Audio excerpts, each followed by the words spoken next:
Hey guys, this is VaulSC. Hope that you are doing well. Today I'm going to be talking to you about the recent changes that happened to Infinity the Game in 4 when Corvus Belli brought out their new Operation Blackwind expansion, bringing in a few more models for Steel Phalanx and Hassassin Baram. And surprisingly, none of us really, well, I certainly didn't expect this. They have made some other changes to other units across the board in Infinity Army, not just Assassins and Steel Phalanx. I was kind of expecting them to just give us the new profiles for the new models that came out. Wasn't really expecting them to go and change some other things in the game as well. And I'll be the first to admit, I've been on record previously and quite recently in other YouTube videos saying, look guys, Corvus Belli aren't going to be changing the game, they're not going to be fixing things, they're not going to be updating things. And let me just say right now, I was incorrect about that. Apparently, they are changing some things, so there you go. What I'll be doing in this video is really just talking about that fact. I'm not going to go into every little detail about every little profile. I'm going to make some commentary on some of the new profiles that came out, but don't expect me to go into every single loadout in detail. I haven't really studied them all. You guys know better than I do about some of these units. I will touch on them though. The main thing that I want to sort of get across, and really just to jump to the too long didn't read conclusion, is that my reaction to this and my review of this is mixed. There are some good things and there are some bad things, and I want to start and finish with that thought. It's going to be a mixed review. Please don't come away from this thinking that, wow, I'm really in support of all the awesome changes that Corvus Belli have made. But on the other hand, I'm not, coming out and bashing them and saying, hey, look, they're terrible. They just did nothing right. They're awful. That's not the kind of review that, I'm bringing forward today. It is definitely mixed. You've got to actually take it holistically, look at all of the things that are being expressed and communicated, and, take all that in. All right? As always, guys, my favorite show on YouTube, Table Game Fun Times, is continuing. I hope you guys loved that last episode that we did recently. There's a new one coming out on the 7th of September, and if you like, stop motion animations like the ones seeing on screen right now, click the link up here and you can check out the series. Please do watch the full episodes. They're really, really good. So I just wanted to get that across. Alright guys, so again, I said that Corvus Belli not interested in changing the game. I've since found out that there is one specific person who works at Corvus Belli, not going to name that person, but it's become clear to me after talking to people who work there that there's only one individual who really makes all of the decisions about the new changes in the profiles, and apparently, from what I'm told, this person only really gets feedback from a few players in the Spanish community about what the profile should be like, and the person that ultimately makes the decisions doesn't actually play the game themselves and hasn't since the second edition of the game, which in some ways it's surprising to me, in some ways that it's not. But one thing that I think we can take away from what's happened recently is that, the person who's making these decisions about the game that we play all of the time can be reasoned with to some extent. They are actually making some decisions which seem to relate to the game, and of course other decisions which seem completely out of touch. And then what I'm going to spend a lot of the time talking about here is that there's a lot of things that we feel should be different about the game that are just completely overlooked, that are just not considered, apparently. And what these changes show us is how they perceive and how they view the game, but it still leaves a lot of questions unanswered. All right, so guys, let's just dive into this. If you haven't already seen this thread, this is a sort of a change log of what happened, and unfortunately, the change log when it first came out didn't precisely match up with Army. There are a lot of sort of typos and errors in here. So you can see the new units being brought in, but they're also changing things, like they've modified loadouts to the Ayar, Lasik, Muyibs, Govads, and stuff like that. None of this, in my eyes, has been drastically changed. Like, for example, the Ayar and the Govads, although they've had changes, most of us in the community consider those profiles to be weak profiles. They're units that are not really good in the meta. They're not completely competitive, and the changes haven't really fixed them. Similarly, with Steel Phalanx, we've got some changes. Some things have been dropped out of the game. We are losing people like, for example, Diomedes, just not in there anymore. Save that for another video. I don't have a lot to say about that. I mean, they need to sort of make room for some of the newer stuff. What I really want to just skip ahead to And I'll come back to some of these profiles in a bit, but the thing I mainly want to skip ahead to is that just out of the blue, they have made a change to net rods and Imitrons, taking them from 4 points to 6 points. And this was the first and most striking thing to me about the new changes, is that they have changed something in the game that is a really reasonable and sensible and much needed change. It is just blindingly obvious to everybody that in N4, when Imitrons and net rods didn't, get taken off the table after you fail the attempt to land them, you can just put them at the back of your deployment zone or on the side of your deployment zone. These were models that were already in every list for 4 points, were already really good and already probably too cheap in N3.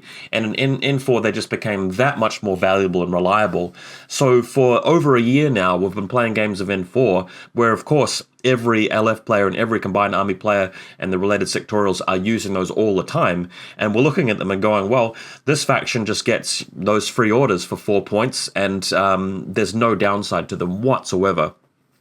So Corvus Belli making this change and bringing it up to 6 points is just so rational. It's just so reasonable and so sensible, and for me, it's kind of sort of like surprising, because I'm so used to seeing them do things and fail to do things which make no sense whatsoever, and then suddenly you've got a really sensible change. Don't know what to think about it. Also, you've got the avatar here. So many people complaining about this unit. This is a model which is just so unfun to play, so unfriendly to play against. I made some commentary about it recently.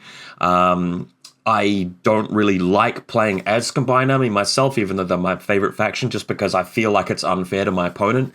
And then suddenly, hey, you've got the main loadout going from 118 points to 126. That is a 8-point nerf, which is massive. So the list that you're running with the avatar is heavily impacted by that. And again, when I evaluate the strength of a faction or sectorial, I'm thinking about the best strategy available to it. I'm thinking about the best list that it can make. And when you're thinking about the avatar, it's not just that unit in a vacuum. It's the fact that you can afford your avatar and your Norkius and your Bit and Kiss and all of your Imitrons and your Icadrons and Datarazes if you want to take them. So it feels like they get everything, and they get to run a list which should be worth 330, 350, that sort of range, but it's 300, and then you come up against your opponent who's playing vanilla 012 or something like that, and they just get, a normal army list which has to pay the price, for regular units, and it just seems unfair. So in terms of these changes, Imitron's avatar, the game has just now got a lot more interesting, a lot better as a result. And I just have to give credit to whoever's pulling the trigger on those sort of decisions, because, for a lot of people who play Infinity regularly, who study the game, who like going to tournaments, it just makes the game much more appealing and bearable and competitive and fairer, which is amazing. So I just have to give it up. I mean, they obviously are capable of understanding the game and capable of listening to feedback from some members of the community and then pulling the trigger and making those changes. I didn't think that they were up to a point. I just thought, we'd kind of lost the ability to have that kind of change since N4 came out, right? So there are a few other little changes around the board. I mean, they also have picked up a few units which I thought weren't very good, and they've brought them up to a point where they're not oppressive, but they're more interesting. For example, Penthesilia. I think Penthesilia is now a unit I would consider if I'm playing in a mission where there's an exclusion zone. I want a specialist to easily whip up into the midfield, and she is capable of fighting. She can be very dangerous, going into close combat with a tag, with a monofilament weapon, other sorts of things. So changes like that are really, really interesting. Atalanta and the Agema are now a little bit controversial because their hidden deployment combined with MSV2 is something which is unprecedented. For years now, we've always speculated what it would be like to have a model that could do that. I always thought that ability should go to a Pan-O unit. I think they need that more than a left do, but I always thought about what would happen to the game if, when you're throwing a smoke grenade and you're moving through that normally in safety, and now there's the possibility of dying to something coming out of hidden deployment and arrowing you when you didn't think there'd be an arrow possible. This is now possible, and some people are saying It's a bit too much, given the fact that, they only have to reveal when they're ready to, and once you've thrown down the smoke grenade, you're at an extreme disadvantage. And even the Agema, cheaper than Atalanta, take the missile launcher, 30-odd points, it's extremely dangerous. So they might have gone a bit too far with that, but one thing I approve of is that they're taking units like Atalanta, like the Agema, which we didn't see that much of, and they're bringing them up a bit to a point where we consider them, but not in all lists. So this is something I've got to give props for. This is something which is good, okay? So, as you can hear from my review so far, I've got some good things to say. I like to be a balanced reviewer. You guys hear a lot of doom and gloom from me, where I'm just trashing Corvus and saying these guys are out of touch with the game, they're incompetent, and to an extent, they still are. Like, I still have that feeling about them. But, it's not just a matter of me saying that because I want to. I would rather be giving Corvus praise. I'd rather be, like, telling you every week, guys, go and buy their models like the other YouTubers do. We've got a lot of people who are basically salespeople for this company on YouTube now, which is fine, which is good. We need those people, by the way. Please don't stop, doing what you do, other Infinity YouTubers. For me, I just have to call it like I see it, right? I just can't bring myself to do anything other than that. So, with that in mind, the elephant in the room, and I feel like the main thing that I want to address here, alongside the good stuff that we've received, is first of all, if they understand the game to the point where they know that net rods need to be more expensive, and they know that the avatar needs to be more expensive, why is it then that there are also no changes for things like Polaris Bearpods, like Puppet Bots, like the Morans, for example, like Zolika, 11-point model or whatever it is. Maybe the Digger's too cheap at 14 points, just stuff like that. If we're able to buff something like Penthesilea and the Agema, Atalanta, why can't we buff some of the, the terrible vanilla Panosiani units? Why can't we make some of the stuff in 012 more interesting? They are capable of going in and tweaking stuff, but they just don't seem to do it very consistently across the board. You've got a campaign like Durgama Takeover, which came out recently. Poor old Bostria is working his heart out and actually making all these little rules up for that campaign. That particular person, by the way, Bostria, just a marketing guy, doesn't actually have any ability to change the gears of the actual game, just not in that department. But it's interesting that you can have a company which is able to pump out all these rules, which are quite trivial for the campaign, but are restricted in their ability to actually modify the game that we play all the time, that thousands of people around the world are playing it all the time and having tournaments for.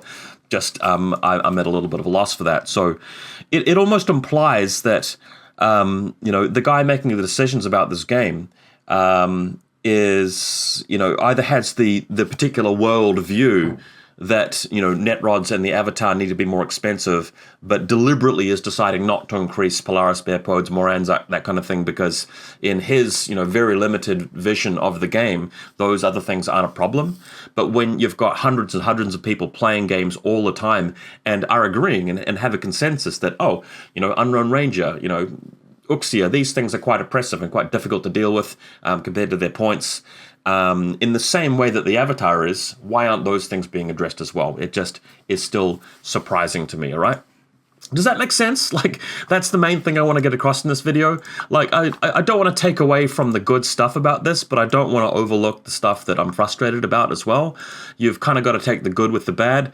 Heard somebody say to me, look, it's almost like, 2 steps forward, 1 step back.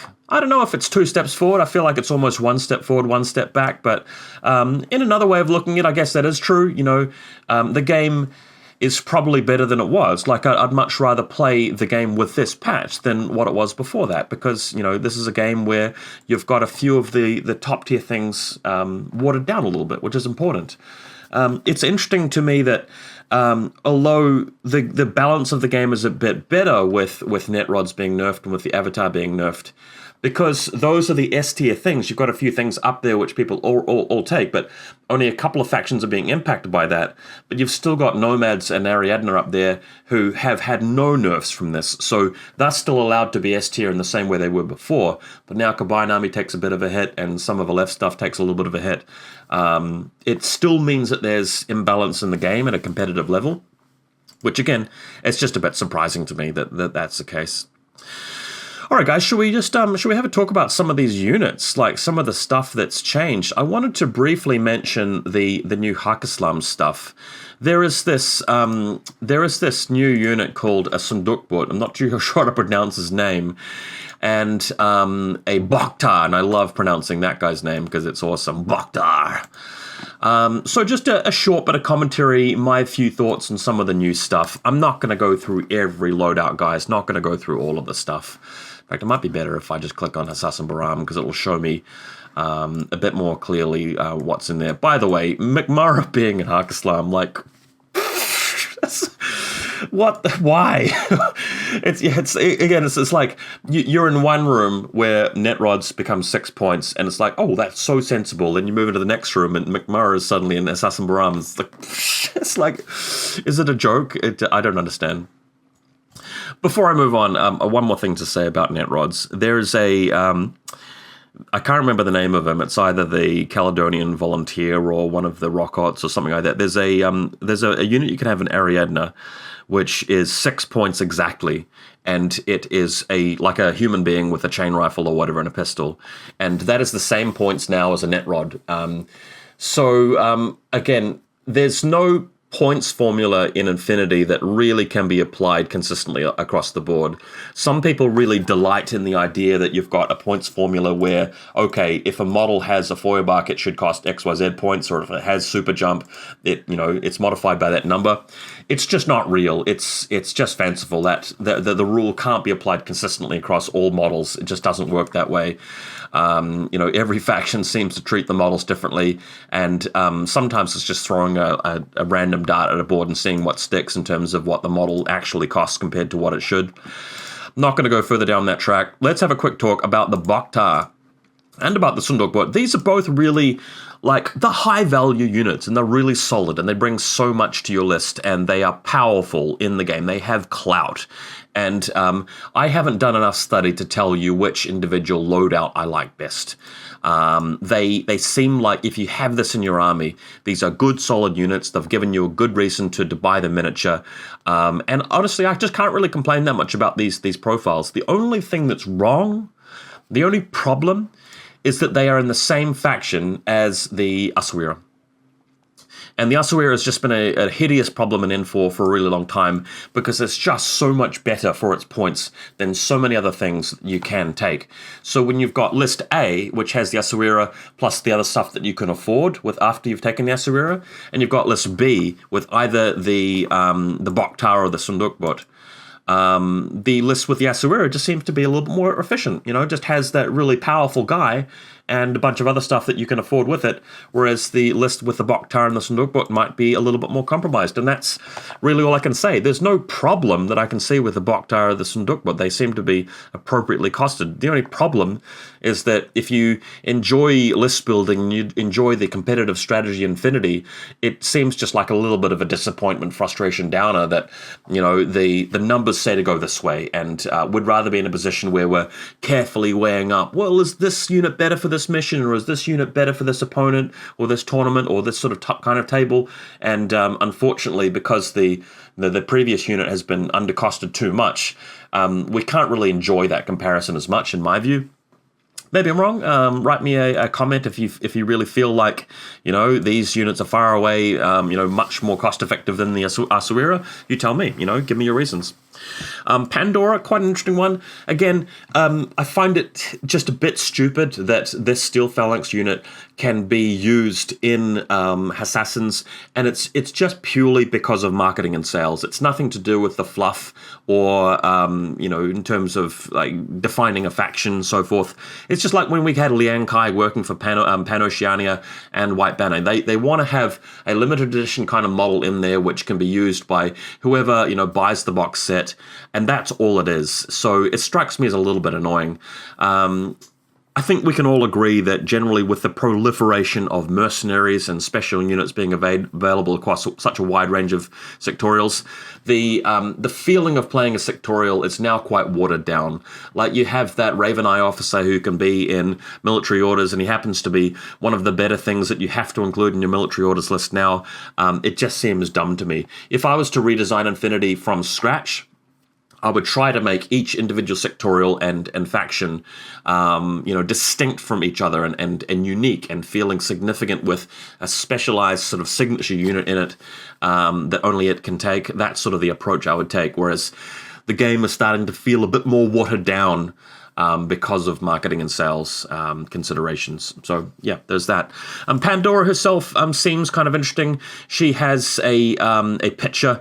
So again, we're finding that pitchers are a piece of equipment that can reliably be used to get hacking off in ways that it's just low risk, and that makes it more appealing for high-level players. But the fun of Infinity is often around the positionality. The game is just so based on where units are and managing risk when you're attacking somebody, and pitchers sort of really reduce that from the equation, and that actually makes the game a little bit less fun in the opinion of many people who are experienced with the game. So more models that are linkable with pitchers, I don't love it. But she's definitely an interesting unit with a wide variety of different abilities. Dodge -6. A lot of people got tripped up on this when they first saw this. This actually means that she doesn't suffer a -6 when she's dodging. It's not the case at all. It's the enemy suffering that penalty if they're in a face-to-face roll with her. So if you move and they shoot you with their sniper and you dodge to get out of the shot of that sniper, they are at -6. So a little bit unintuitive, especially when you've got, for example, tags which like dodge phys 12, that does mean that their physical's reduced. So you've got to just sort of pay attention to the nuances of the rules there with that kind of thing. Right, let's just jump into some of the Steel Phalanx stuff that got changed. I'm in the OSS one, not the Steel Phalanx. Let me just jump into it. A few brief comments. I'm not going to go through all of them.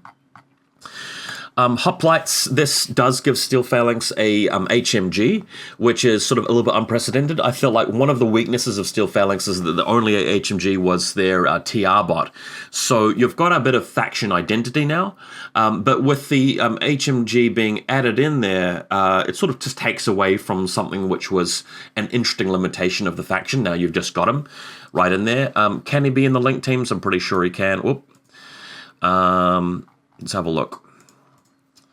Where is the link teams list? Oh, fire teams chart. Here we go. Hoplites. I think the hoplite can be in... Oh, yep, they can be in a Harris. So, yeah, you can link them. So that makes sense. Yeah, other than that, he seems like a pretty bland unit. Total immunity is very, very good. So I always, give a second look to a model that has that ability. Natural Born Warrior in CC20 is not particularly useful on a, HMG, heavy infantry unit that's going to start in your deployment zone. You've got plenty of other units in this faction which can do the job. So paying a little bit of extra points for that is not great. He does have ECM against Hacker, but again, if you're just walking into a hacking field, hacking area, and getting hacked over and over again, you still, don't love the fact that you're hackable. And for his points, it feels a little bit like the old Orc Trooper Mobile Brigada, just having an HMG and cranking out some shots. So in that regard, feels like he's not the most exciting unit as far as I'm concerned. You guys might have a lot of other uses for him, but I don't look at him and go, wow, I just can't wait to take him. Tharios, again, this is sort of a midfielder without camouflage. Makes me think of Thrasymedes a little bit. So, again, although he's got some good rules and he's relatively cheap, I don't love the fact that if you're going first and you're trying to get the benefit of forward deployment, you've got this unit out there which can quite easily be picked off by somebody in the midfield from your opponent. Even just like a hard case with a light shotgun is going to deal with this guy. And if you bring him back to your deployment zone, you're paying a little bit too much for a model that doesn't have much long-range shooting. So, not super exciting to me. Mackay, I don't really understand that well. He's got 1 wound, and he's above 30 points, so he really needs to be doing something good. MSV1, you've got other models that kind of fill that role. Mimetism, NCO, that kind of thing. Again, there's a few other things in the faction that can take advantage of that. at least as far as I recall, so not the most exciting unit as far as I can tell. Agamemnon, I look at this guy and I compare him to the Trip Hammer being less expensive. The good thing about the Agamemnon compared to the Trip Hammer is that you're much better in close combat. Your armor sort of sticks around even though you've taken wounds, and you can take an HMG as opposed to a Spitfire. Thing is, though, they're both generally doing the same sort of role, and 30% of the time, the Trip Hammer is going to get something ball busting, and a lot of the rest of the time, it's just a comparison between BS14 and BS13. So for me personally, if I'm playing vanilla LF, I'd kind of prefer to have the Trip Hammer. That's just my point of view, really. With Steel Phalanx, we're getting a tag here, whereas there wasn't a tag before, so Steel Phalanx players presumably should be happy about that. Again, I kind of like the idea that Steel Phalanx is all about the 4-man link teams of Greek super soldiers. Bringing in the tag just makes them a little bit more comparable to other factions that are already out there. So again, I feel like we're just, in terms of the mechanics, losing a bit of identity overall. Cool, and Pandora, of course, convenient link teams there. I don't want to spend too much time going through a lot of the other changes. There definitely have been changes. We go back through the army thing over here, and you can find a lot of like little details there. But again, in conclusion, the main thing here is that I'm happy and I'm grateful that Corvus Belli are willing to fix some things in terms of game balance, and making the Avatar more expensive, Animatrons more expensive, is just flat out sensible.